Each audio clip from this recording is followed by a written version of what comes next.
Okay, so this is the piece of candy. If I were to open this up, then hopefully this would be the enlarged shape of that.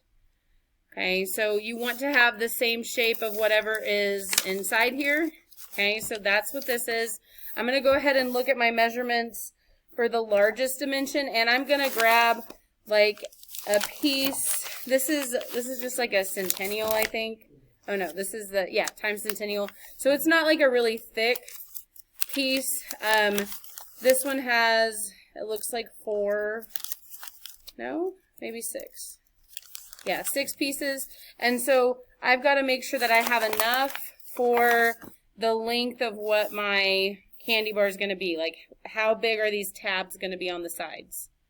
Okay, so I need to cut this before I even wrap it up. And if I look right here, I don't have enough room. I need some more. And so it could be that you have to kind of layer these together to make a bigger piece. So I could open this one up, and then I'll open this one up and kind of stack those on top. Well, this one only has 2. Someone must have already taken some out of that. So I'm going to open this one up in the center. Oh, come on. There we go. Okay, so I have the center of this opened, and then I'm going to go ahead and keep these stacked, and then go ahead and layer like another piece inside here, so you can see that like this is one newspaper, this is another one. Okay. And then I know when I put this candy bar in here, I now have enough room to wrap like all the way around this. Okay, so I've just kind of stacked them on top. I need this to be 36 centimeters. And so I would go ahead and measure that. So let's take this one off. And then since I'm stacking this on top, you can see that this just like starts to fall apart.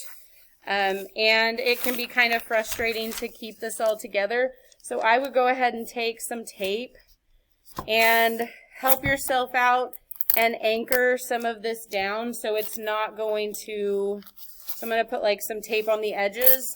So I'm not going to have it just completely fall apart on me. Okay, that's frustrating to get everything lined up and then you pick something up and it falls apart. So I'm going to do the same thing on this side.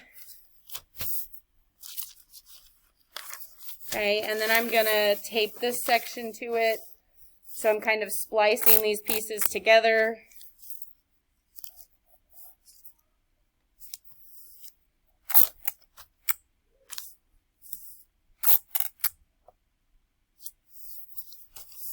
And I'm even going to flip and do this other side. So I'm in a sense just making a bigger piece of newspaper. Okay, because what I have is not big enough. And then I'm also making sure that I have lots of layers of this together, because you don't want to have paper mache on top of just a single piece of newspaper, because it's just going to turn it to mush. Okay, it's just going to dissolve it. So I have this all put together. I'm going to go ahead and think about my, let's see, 36 centimeters. So I'm going to go ahead and mark to where 30 is. And then add 6 more. Okay, so I'm roughly here.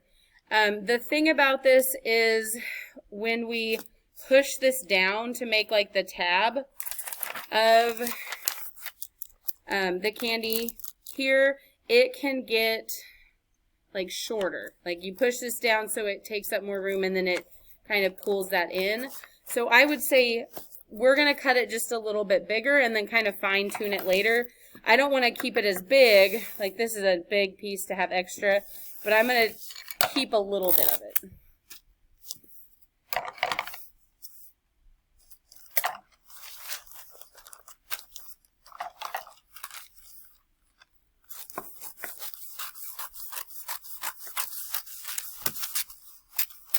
Okay, so I'm going to cut this off.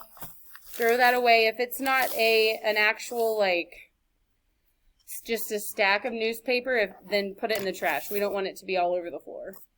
Okay, so I'm going to have this here, and I'm going to wrap this up. And so I'm kind of looking at what this piece of candy looks like and kind of thinking about that. If you had something like a Starburst, you would see like the edges of where it was wrapped. With this one, you have like an area that's kind of like just flipped over. That's on the bottom. Okay, so I'm going to wrap this up. This is like wrapping a complicated present and kind of making that edge on it. So I'm going to go ahead and make sure you're square, like on these edges, that you don't have this twisted funny. And I'm going to readjust and make sure you are in the center before you even tape anything down. And then if you look at how like this can be loose around the outside, this is the time to like decide how much extra do you want to see on the outside of this. Like if you look here, so it's not really like completely tight. Okay, so I'm going to go ahead and go like this. And at least for me, I'm going to flip this part up and tape underneath.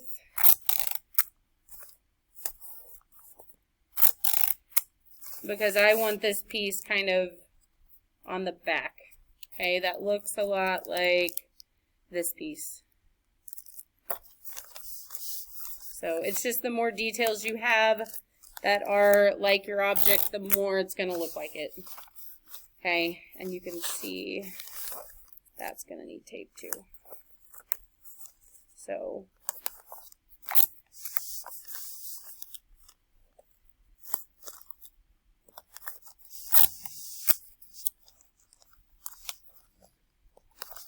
okay, so I at least have this put together how I want this to be. This is not real tight right now because I don't have these edges squished. So let me go ahead and do that. So I have it wrapped around the center, and so now I've got to figure out the edges. So I'm going to go ahead and, this side was my kind of rougher side. I'm going to go ahead and look at this side first. And as you push this down, okay, so as you push this down, you're going to have to tape, figure out how long this needs to be. And then these details here, by cutting those little notches, there are 13 notches on the side of this, which is going to make this look more realistic. But you're going to have to draw them, cut them, and then put a piece of tape over those. Okay, for this side, you're going to have to check and see how long does this candy actually have to be. It could be that you need to reassess. Like you get to a point and you think, oh gosh, that's way too short. And you re-measure the candy and re-multiply, and then you figure out how long it needs to be. Okay, so we would be doing the same thing on this side where you would be pushing. This was a little bit rougher over here, so it would need trimmed. But you would be trying to figure out how long does this need to be, and then how long should this be in total. Okay, if you have something like a piece of gum or a Tootsie Roll, then you would need to figure out how big those twists are on the end. I went ahead and taped all the way around so these pieces of paper wouldn't separate. And then we would loop these around. You think about how that candy is wrapped up. We're going to go ahead and tape. Okay, so you have those connected, and then you would just kind of gather and use this as the end of that piece of gum or Tootsie Roll or Jolly Rancher. Okay, so that's pretty cool. It looks very realistic, and really the more that it can be bent and folded, like this is going to look a lot more real than keeping things nice and even.